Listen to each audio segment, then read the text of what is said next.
हर विरत नित बंदों भक्त उदार।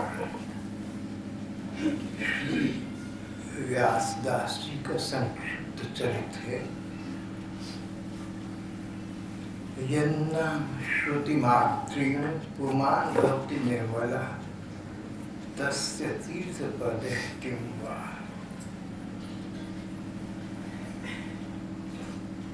व्यासदास जी आज से लगभग 500 वर्ष पहले हुई थी। इस देश में 500 वर्ष पुराना जमाना बहुत महत्वपूर्ण रहा है, विशेषतः धर्म की दृष्टि से। 500 वर्ष पूर्व चैतन्य महाप्रभु हुए, उन्हें भगवान कृष्ण का प्रेमावतार कहते हैं। गुरु नानक देव हुई हमारे पंजाब में। बड़े बड़े संत सूरदास, तुलसीदास, अष्टछाप के संत भक्त लगभग सभी इस कालखंड में, इस देश में आए। भक्ति साहित्य के इतिहास में 16वीं शताब्दी को भक्ति की बाढ़ कहा गया है। उस युग में, उस कालखंड में व्यासदास जी नाम के भक्त हुए। व्यासदास 24 वर्ष की थी। ऐसे संस्कार जागी, ऐसा संग प्राप्त हुआ, घर परिवार नगर डगर सब छोड़ दिया, वृंदावन आ गई। एक परम संत की शरण में रहकर श्री कृष्ण की रसोपासना करने लगी। शेष जीवन श्री राधा कृष्ण में समन्वित और समाहित करके व्यतीत कर दिया। व्यासदास का जन्म का नाम, घर का नाम हरिराम था। हरिराम का जन्म सन 1510 में हुआ था। आजकल 2011 चल रहा है, तो 1510 और 2010 समझो, इतना फासला उनके और हमारे बीच आज है। 1510 सन में जन्मी हरिराम धार्मिक परिवार में हुए। पिता उत्तरी भारत की बुंदेलखंड राज्य के राजा के गुरु थे। राजगुरु, राजपुरोहित, विद्वान व्यक्ति थे, सच्चे और ईमानदारी थे। दरबार और राजा के मन में उनके प्रति अगाध श्रद्धा थी। उन दिनों बुंदेलखंड को ओरछा कहती थी। ये ओरछा नरेश थे, बुंदेलखंड के राजा थे। उनके गुरु हुए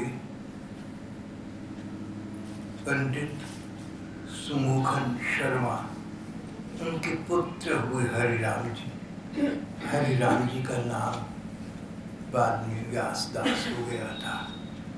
हम लोग भक्त व्यासदास की कथा वृत्तांत कर रहे हैं। हरिराम का जन्म धार्मिक परिवार में हुआ। सब संस्कार समय पर हुए। उन्होंने अध्ययन किया, विद्या प्राप्त की, शिक्षा प्राप्त की। अपने युग के अनुसार उच्च कोटि के विद्वान हुए और समय आने पर उनका विवाह उत्तम कुल की एक सुशील कन्या से हो गया। हरिराम अभी छोटी उम्र के बालक थे कि उन्होंने लगभग हमारी प्राचीन सभी धर्म ग्रंथों का अध्ययन कर लिया। हमारे धर्म ग्रंथ अनेक हैं, 4 वेद हैं, कहते हैं 135 उपनिषद हैं। 14 उपनिषद तो प्रसिद्ध हैं और आजकल बाजार में उपलब्ध हैं। पुराण हैं, 18 महापुराण हैं, 18 उप पुराण हैं, 18 औप्य पुराण हैं और इसके अतिरिक्त महाभारत आदि अनेक अन्य ग्रंथ भी हैं। मनुस्मृति का नाम तो सभी ने सुना है। भाव ये कि हमारे देश में प्राचीन युग के अनेक अनेक धर्म ग्रंथ उपलब्ध हैं। इन धर्म ग्रंथों में कुछ कथाएं हैं और कुछ सिद्धांत हैं। कथाओं के विषय में विद्वानों का मतभेद हो सकता है, पर सिद्धांत बहुत उन्नत, ऊंचे और अच्छे प्रकार के हैं। सिद्धांतों को मान्यता लगभग सर्वमान्य है। 2-4 ग्रंथ पढ़ना भी कठिन है। हरे राम नाम के बालक ने अपनी अल्प अवस्था में लगभग सभी धर्म ग्रंथों का संशीलन कर लिया, अध्ययन कर लिया। इनका स्वाध्याय उदात्त उच्च कोटि का था। कभी कभी ऐसे महापुरुष देखे गए जो अपने बचपन में ही अनेक धर्म ग्रंथों का अध्ययन कर लेते हैं, अपने युग की विद्या शिक्षा प्राप्त कर लेते हैं और सब प्रकार से लोक विद्या की दृष्टि से कहो या अध्यात्म विद्या की दृष्टि से कहो, दोनों दृष्टियों से पारंगत हो जाती हैं। हरे राम इस प्रकार के एक उभय सिद्ध विद्वान थे। हमारी धर्म ग्रंथ कहती हैं कि जहाँ संसार में कहीं कोई एक गुण है, वहाँ मनुष्य का स्वभाव कुछ ऐसा है कि उस गुण के साथ कोई ना कोई न्यूनता आ जाती है, कोई दुर्गुण आ जाता है। उन गुणों की जिनके साथ दुर्गुण लगे सूची बहुत लंबी है। इस प्रसंग में हम इतना कह सकते हैं कि संस्कृत की एक उक्ति में कहा गया कि जहाँ ज्ञान है वहाँ अभिमान है। ज्ञानी व्यक्ति को ये अहंकार हो जाता है कि देखो औरों को ज्ञान नहीं है, मुझे है, मैं सबसे बड़ा ज्ञानी हूँ। जब ये मन में भाव बैठ गया कि मैं सबसे बड़ा ज्ञानी हूँ, तो लोगों को पता चले कि मैं सबसे बड़ा ज्ञानी हूँ। पता चलाने के लिए अन्य बड़े बड़े विद्वानों को के साथ शास्त्रार्थ करना, वाद विवाद करना, बहस करना, जीत कर दिखाना, विजय पताका फहराना, ये सब तो उसके परिणाम होंगे। हरे राम जी के साथ यही हो रहा था। अभी छोटी उम्र के बालक थे, ज्ञान विज्ञान के उत्तंड उदधि थे। मन में अभिमान था कि मैं सबसे बड़ा ज्ञानी हूँ, इसलिए अपनी ओरछा से, अपनी बुंदेलखंड से निकलकर जहाँ तहाँ ऐसे स्थानों पर जाती जहाँ विद्वानों की सभाएं जुटती हैं, प्रयाग, काशी इत्यादि विद्वत्ता के लिए प्रसिद्ध स्थान थे। वहाँ जाती, अपने शास्त्र ज्ञान का वहाँ परिचय देते, विजय को प्राप्त करते, विद्वानों की भूषण मानी जाती। इस बात पे अपना गर्व और गौरव प्रतीत करती थी। काशी तो विद्वानों की सबसे बड़ी स्थली थी। काशी में न केवल विद्वान, प्रत्युत यति, सन्यासी, महात्मा भी बड़ी संख्या में रहा करते थे।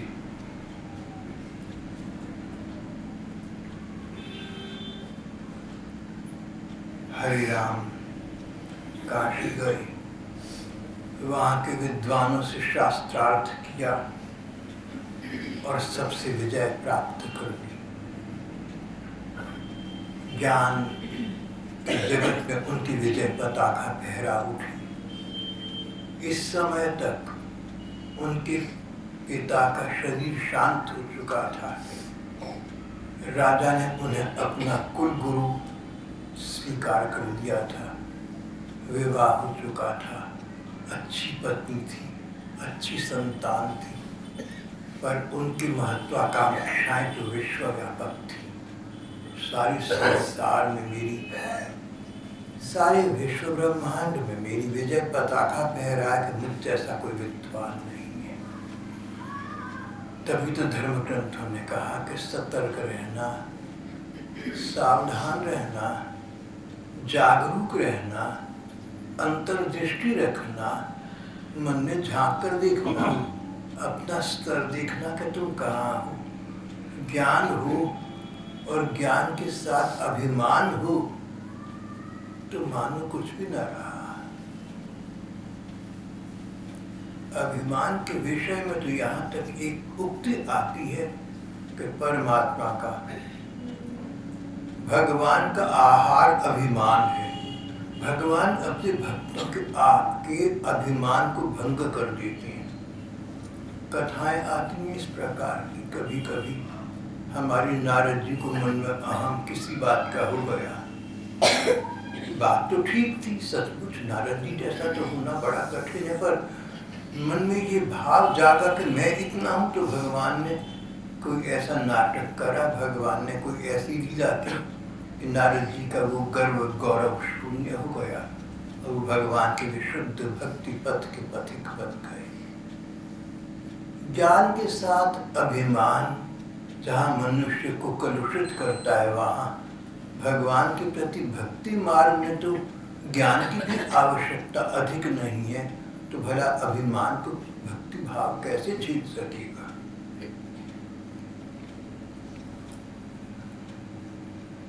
हरि राम जी एक बार जब काशी गए तो रात को एक स्वप्न दिखा। स्वप्न में एक महात्मा दिखे। महात्मा ने कहा, हरे राम, तुम तो बहुत विद्या प्राप्त हो, ज्ञान प्राप्त हो, ज्ञान की पूर्णता कहाँ पर है ये बताओ। ज्ञान की परिणति क्या है, ज्ञान की पराकाष्ठा क्या है, ज्ञान की सफलता किस बात में है, सबसे बड़ा ज्ञान क्या है, सो बताओ। हरि राम को तो ज्ञान था। बोले, महाराज, सत और असत का विचार करके सत्य का ग्रहण करना ही ज्ञान है। ज्ञान का सार है, ज्ञान की सफलता है। बिल्कुल ठीक उत्तर था। एक फिक्रे में बिल्कुल ठीक है। सत्य और असत का विचार करना, अच्छे बुरे का विचार करना, ठीक गलत का विचार करना, और फिर जो ठीक बात है उसको अपने जीवन में लाना, उसको मन में लाना, अपनी मन जीवन के द्वारा संसार में उसका प्रसार करना। यही कहा था हरि राम ने, ठीक उत्तर दिया था। प्रश्न था, ज्ञान का फल क्या है, ज्ञान का सार क्या है। उत्तर था, सत और असत का विचार करके सत पर चलना। स्वप्न में दिखे महात्मा मुस्कुराई, बोले, फिर तुम सत पर चल रहे हो, तुम्हें तो बहुत ज्ञान है। क्या सत है, तुमने क्या विचार किया। बोले, सत है भगवान का प्रेम प्राप्त करना। सारा ज्ञान कहता है कि भगवान का प्रेम प्राप्त करना ही जीवन की सफलता है। बोले, तुम भगवान का प्रेम प्राप्त करने के लिए चल रहे हो या अपनी विद्वत्ता का प्रदर्शन करके अपनी झंडा पताका फहराने के लिए। भैया, जब तुझे इतना ज्ञान है, ज्ञान के तत्व का तुझे बोध है, तब तू फिर जो ज्ञान का सार है उसको जीवन में ले आना।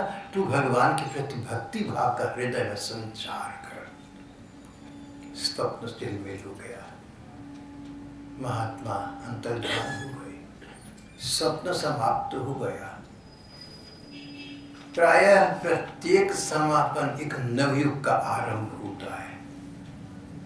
विशेषतः महापुरुषों के जीवन में जहाँ एक समाप्ति है, वहाँ किसी नव जीवन का आरंभ है। एक वर्ष समाप्त होता है तो नया वर्ष आरंभ हो जाता है। पूर्व जीवन समाप्त होता है तो नव जीवन आरंभ हो जाता है। Every end denotes a beginning.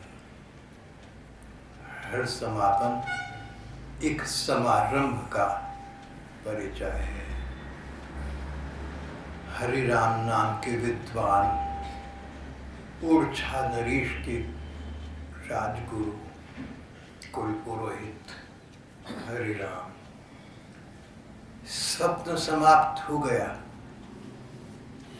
पर ये जागी तो ऐसे जागे कि इनकी अंतर्दृष्टि खुल गई। स्वप्न समाप्त हो गया, नव जीवन आरंभ हो गया। भगवत कृपा अमित अपार है मुझ पर, जिसकी प्रेरणा से किन्हीं महात्मा ने मुझे दर्शन दिए स्वप्न में, और मानो मुझ सोते को जगाया। अरे ज्ञान तुझे प्राप्त है, ज्ञान का फल तू जानता है, भगवत प्रेम है, उस प्रेम को जीवन में क्यों नहीं लाता भैया। अब मैं भगवान का प्रेम प्राप्त करके अपने जीवन को सार्थक करूंगा, अपने जीवन को सफल बनाऊंगा। लक्ष्य स्थिर हो गया, पर लक्ष्य पर पहुंचने के लिए मार्ग स्पष्ट न हो पाया। जिस प्रकार भगवान ने प्रेरणा करके लक्ष्य से अवगत कराया, उस प्रकार मुझे उस लक्ष्य को प्राप्त करने का मार्ग भी इसी प्रकार बताएंगे। मन में उथल पुथल मच गई, मन में एक उपद्रव हो गया, विप्लव हो गया। किसी प्रकार भगवत प्रेम के पथ पर चलने का मुझे उपाय तो पता चले, यथाशीघ्र शीघ्रातिशीघ्र मैं भगवत प्रेम प्राप्त कर सकूं। काशी में ये घटना घटी थी।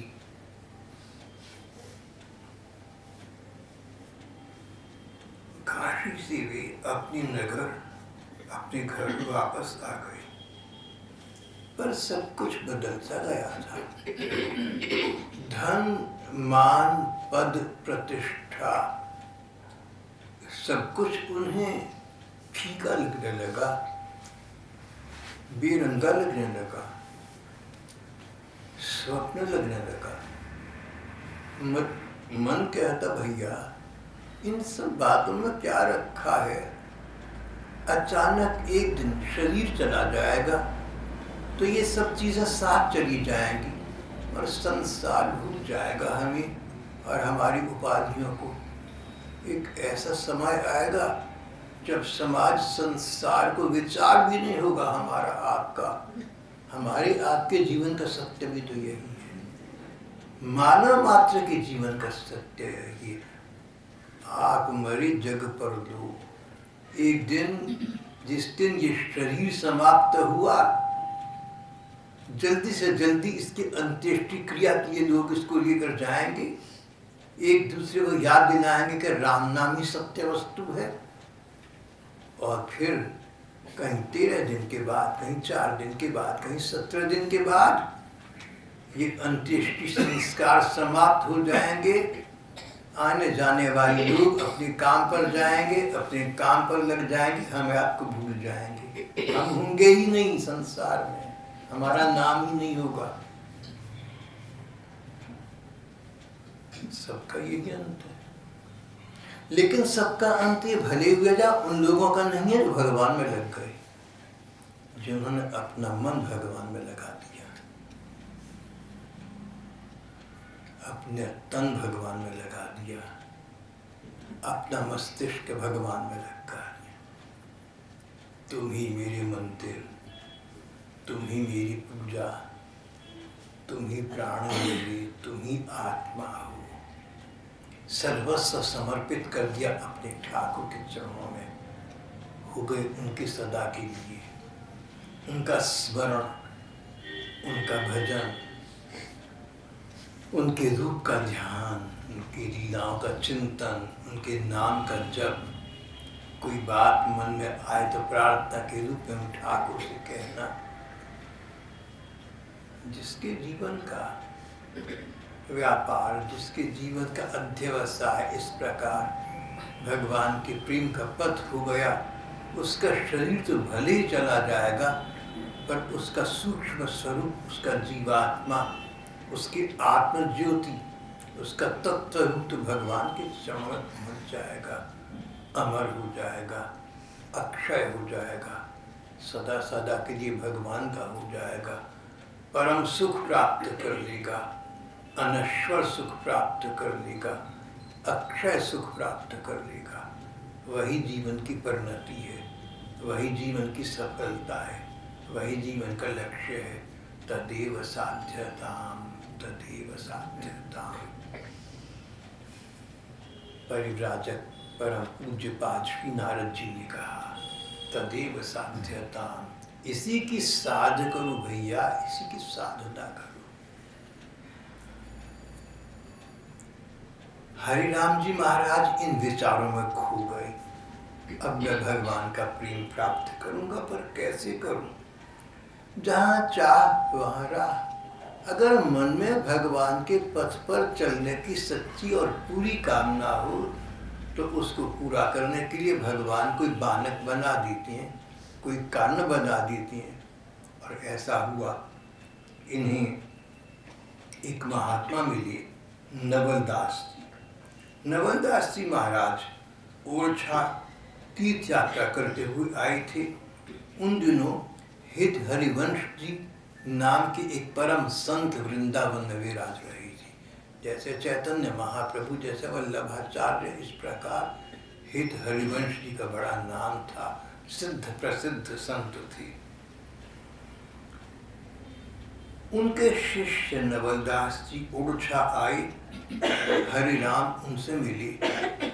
हरिराम ने अपने मन की कथा व्यथा उनसे संबोधित की, उनको संदेशित की, उनको बताई। महात्मा प्रसन्न हुए। महात्मा लोग तभी प्रसन्न होते हैं हमसे जब हम भगवान की चर्चा करें, जब भगवान की साधना पथ की चर्चा करें। संसार की चर्चा से साधु महात्मा प्रसन्न नहीं होते। संसार तो अपने गणित से चल रहा है, चलता रहेगा। भगवत चर्चा ही संत साधुओं को श्रेयस्कर प्रतीत होती है। नवल ने देखा, भक्त नवलदास जी महाराज ने देखा कि राजपुरोहित है, पर ये श्री कृष्ण का प्रेम प्राप्त करना चाहता है। परम प्रमुदित हुए, परम प्रसन्न हुए। बोले, भैया तू ऐसा कर, जब तेरा मन श्री कृष्ण को प्राप्त करने के लिए निर्मित हो ही गया है, तू, मैं क्या कहूँ तुझसे, मैं तो किसी जोगा नहीं हूँ भैया। मेरे गुरुदेव हित हरिवंश दास जी महाराज वृंदावन में विराज रहे हैं। देख, मैं किसी से संबंध नहीं रखता, मैं किसी से संपर्क नहीं रखता। मेरे गुरु जी हित हरिवंश दास जी महाराज के माध्यम से जो सत्संगी मिलते हैं, जो संत जन मिलते हैं, जो साधु लोग मिलते हैं, बस उन्हीं से संबंध रखता हूँ। इसके अतिरिक्त मेरा कहीं संबंध अगर तू मेरा संपर्क चाहता है, अगर तू मेरा सत्संग लाभ चाहता है, तो तुझे पहले मेरे गुरु जी के चरणों में प्रणाम करना होगा, उनसे आशीर्वाद प्राप्त करना होगा, तभी मेरा तेरा संबंध हो सकेगा, नहीं तो नहीं होगा। और सत्संगियों के साथ संबंध भी मैं सत्संग तक सीमित रखता हूँ, सांसारिक संबंध नहीं बनाता।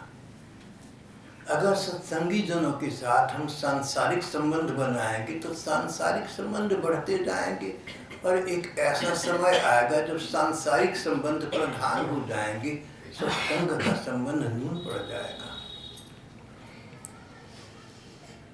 नवलदास जी महाराज का ये वृत्तांत हरिदास को बहुत ठीक लगा। हरिदास जी ने उनसे आज्ञा ली। 24 वर्ष के हुए थे। संयोग की बात है कि प्रेमावतार प्रभु चैतन्य देवी 24 वर्ष की थी जब संन्यस्त हो गई थी, और हरि राम 24 वर्ष के हुए तो इन्होंने भी घर बार छोड़ दिया, नगर डगर छोड़ दिया, मान प्रतिष्ठा सम्मान तो बहुत पीछे रह गए थे। राजपुरोहित का लोभ इन्हें अपने राज्य में अपने स्थान पर टिका न सका। कार्तिक का महीना था, ये वृंदावन पहुंच गए। वृंदावन पहुंचे तो श्री हित हरिवंश दास जी महाराज के चरणों में पहुंची। हित हरिवंश दास जी के यहाँ ठाकुर जी की सेवा पूजा होती थी। वो सेवा पूजा में लगे हुए थे। जब हरि राम वहाँ पहुँचे, उन्होंने इनसे ठाकुर जी के पथ संबंधी चर्चा आरंभ की। उन्होंने काम रोक दिया, काम को विश्राम दे दिया, इनसे बात में लग गए। हरिराम ने कहा, महाराज जी आप अपना काम करते रहें, बातचीत तो मुँह से होती है, आप तो बहुत अच्छी बात कर रही हैं, आप मुझे भगवत प्रेम का पथ प्रदान करिए, उपदेश दीजिए, पर काम क्यों रोक दिया आपने? बोले, भैया मन नाही दस बीस एक हो तो सो गयो श्याम संग को आराधे। इस ऐसी सी स्थिति है, देख मन लगेगा ना तो या तो इन ऊपर की बातों में उपदेश देना, उपदेश सुनना, सब ऊपर की बातें हैं। असली बात है मन का भगवान के चरणों में रमण करना, मन मंदिर में भगवान की मंजुल मूर्ति का स्थापित होना, उनका स्मरण होना। अब चर्चा ठाकुर की करनी है तो मन या तो ठाकुर चर्चा में होगा या इस काम काज में होगा। तू मेरे पास आया, तूने भगवत चर्चा आरंभ की, संसार के काम हैं, होते रहेंगे, पर इस समय में तेरे साथ हरी चर्चा करूँगा, अपने ठाकुर की चर्चा करूँगा। भैया मन तो एक और लगता है, इसे भगवान में लगाना ही उचित है।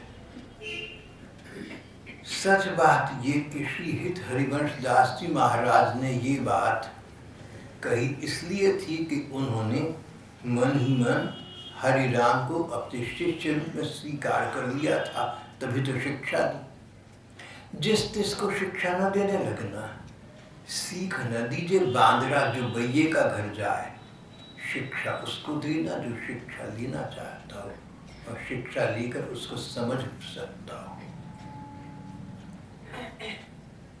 स्वयं हितवन हरिवंश दास जी तो एक सिद्ध संत थे। वो तो दो काम कर सकती थी, संसार के भी और भगवान का स्मरण का कार्य भी, पर उन्होंने अपनी बात न करके साधारण लोगों की बात की। जब ये कहा कि कम काम कर रहे तो उसको छोड़कर भगवान की चर्चा, भगवान का स्मरण करना चाहिए, ये बात हरिराम जी को बहुत भा गई। अब हरिराम जी को उन्होंने भगवान कृष्ण ही प्रेम देव हैं, उन्हीं में गड़ जाना चाहिए, उनके प्रति दास्य भाव रखना। हम श्री राधा कृष्ण की सेविका हैं, हम उनकी नित्य लीला में, हम उनके नित्य परिकर में सम्मिलित हैं, हमने उनकी सेवा कार्य करनी है। भैया अपने मन को ऐसा समझा लेना।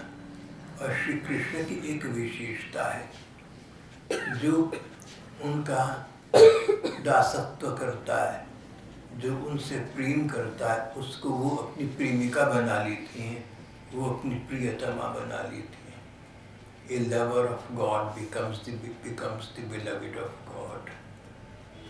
इश्क अल्लाह मजहब अल्लाह, अलबस्तामी में एक उल्लेख आता है, इश्क अल्लाह मजहब अल्लाह। A lover of God becomes the beloved of God. शठम के नापी हठीन, दासी कृता गोप वधू बिटीन।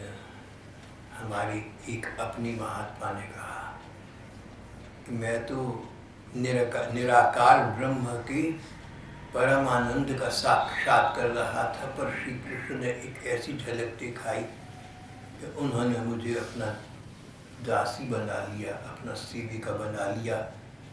भाव ये था कि उन्होंने अपने प्रेम में मुझे परितृप्त कर दिया।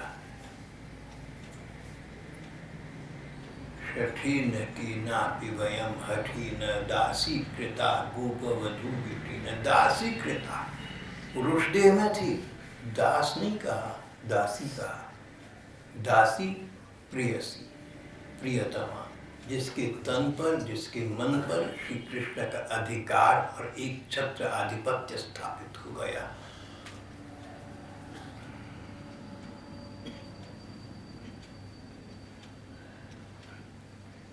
हरि राम जी का नव जीवन आरंभ हो गया।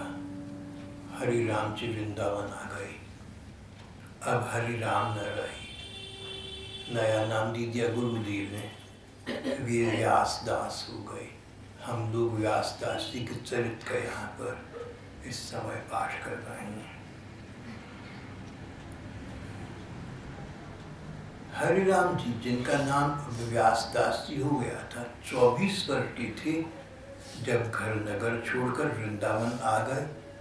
पूर्व आश्रम को मानो भूल गए, नव आश्रम में पदार्पण किया। जिस प्रकार कोई कन्या जहाँ चाहती हो उस घर भर में विवाह हो जाए तो अपना पिता का घर भूल जाती है, सखी सहेलियाँ, घर के पालतू पशु और पेड़ पौधे सबको भूलकर पति के गृह में लग जाती है। सब कुछ पुराना भूल जाता है, नवी रंग में रंग जाती है। इस प्रकार व्यासदास जी महाराज भूल गए कि मैं हरि राम था, भूल गए कि मेरा नगर था, मेरा डगर था, मैं राजगुरु था, मैं किसी महिला का पति था, किन्हीं बच्चों का पिता था, सब कुछ भूल गया। एकमात्र श्री कृष्ण के बनकर रह गए। अब तो सारे संबंधों का समावेश श्री कृष्ण में हो गया।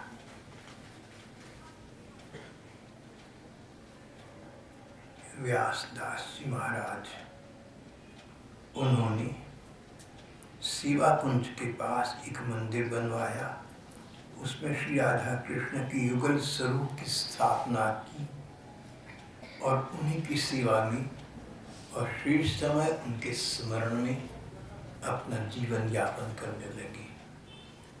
शेष वृत्तांत हम अगली बार करेंगे। श्री